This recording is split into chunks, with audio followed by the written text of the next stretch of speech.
Thessalonians chapter 2 verse 9 says that the enemy can also perform false signs, miracles, and lying wonders. So don't believe every signs, wonders, miracles that you see others doing. The fruit of the Spirit is more important. When you abide in Christ Jesus, when your life is pure and holy, the miracles will follow after them. Don't seek after them.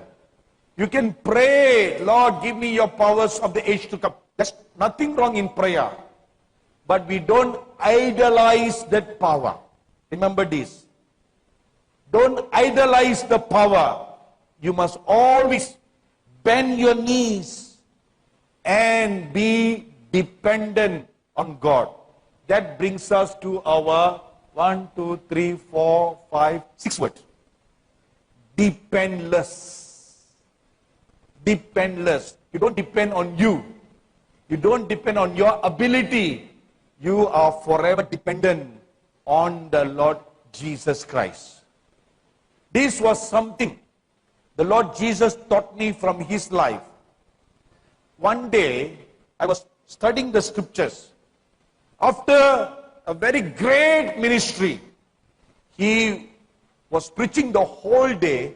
At the end of the day, he must be very tired.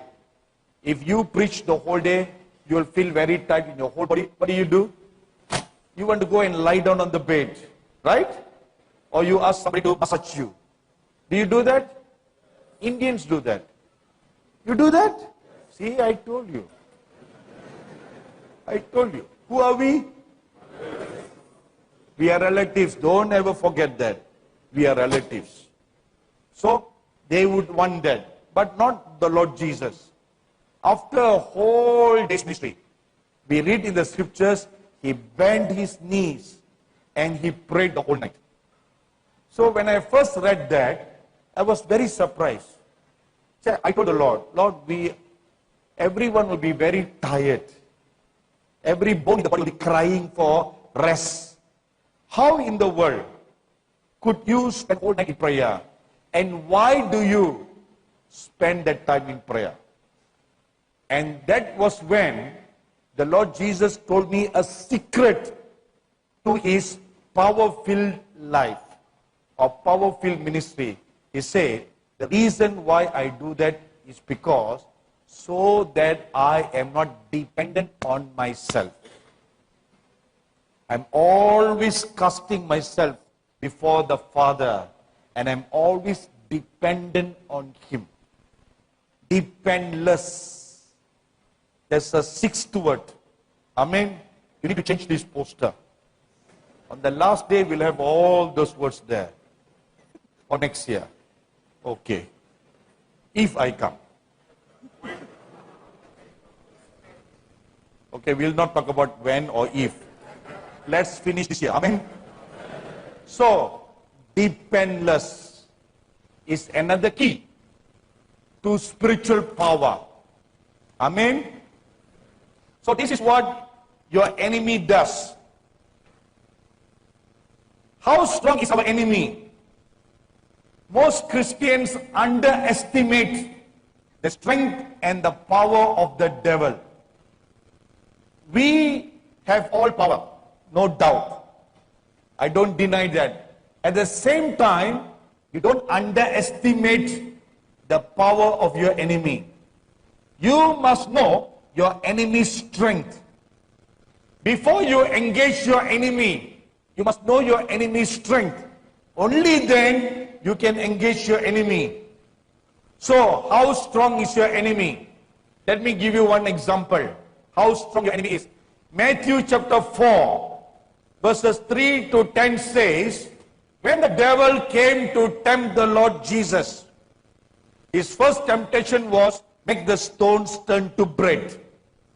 And the Lord refused that. Then came temptation number 2. In temptation number 2 is the most bizarre one, which I had a long time trying to digest how it is possible. Because now the devil is no more Lucifer. He's now a dragon. And he's he's an embodiment of darkness. Now you have the Lord Jesus. Though he was on this earth, he was the Son of God. And all the devils even recognize him as the Son of God.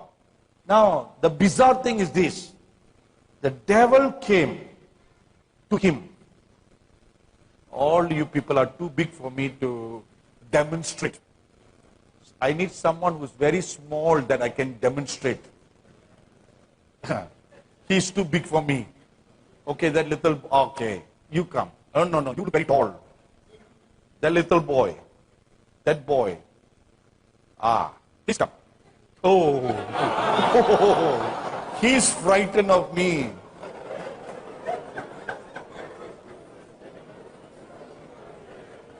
You're too tall, too big. Okay, we'll try. Come on, we'll try.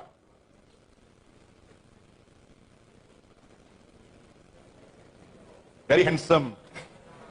What's your name? Ernest. Oh, where another Ernest? So since he's wearing white, let's say this is the Lord Jesus. Since I'm wearing different color, let's say I'm the devil. So, the Lord Jesus is fasting for 40 days. And he came and tempted him. And after fasting for 40 days, you are very big. So he's a perfect size. Very small. No stomach, but I have stomach. This is a sign of fasting. Oh, you are the perfect example. So, the devil tempted him. Turn the stones to bread. He said, no.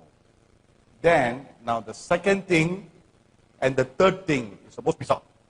The most bizarre is the devil, okay, let's try.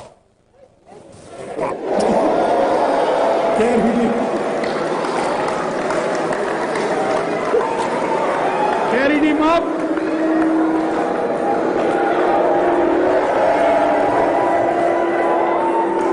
Up to a high mountain. And put him down. Oh.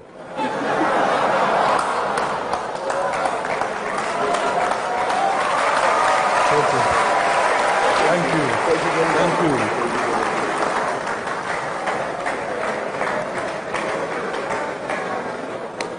So, now this is a bizarre thing. How in the world could the devil even touch the Lord Jesus? How? Because he's the Holy One. Right? He's the Holy One. You see? Never underestimate the strength of your enemy. When you are in a combat, like in a boxing ring, both can punch one another. So your enemy can touch your body. So remember this. Don't underestimate the power of your enemy. And the Bible also tells us in Isaiah chapter 14 verse 17 and Genesis chapter 1 verse 2 that he destroyed cities and laid the earth bare. Scientists have discovered many undersea cities which dates back before even any modern city was invented or created. So they are wondering where these cities all come from. Have you heard of this Atlantis? Now, Atlantis is a modern, sophisticated, high-class city that was masterfully created before the invention of anything that is modern. So who created those cities? Scientists are wondering how. But we have the answer in the Bible. That before there was a Noah's flood, there was a first flood in the book of Genesis. In Genesis chapter 1 verse 1 and Genesis chapter 1 verse 2, between that period, there came a great flood on this earth. that destroyed many, many living things, including the dinosaurs. And the cities all went under. Those were the cities that the Bible says the devil, Lucifer, made the cities bare. He destroyed the cities and laid the earth bare. Because when God made the heavens and the earth, it was good and well formed. But verse 2 says, darkness was over the face of the earth, and the earth was without form and void. Form without any goodness, without any created wonder, destroyed. And then God recreated the heavens and the earth again. So it was the enemy's strength. However, I'm not glamorizing the enemy alone. I'm just making you aware of the power of the enemy. But the Bible says in 1 John chapter 4 verse 4, greater is he that is in you than he that is in the world. Amen.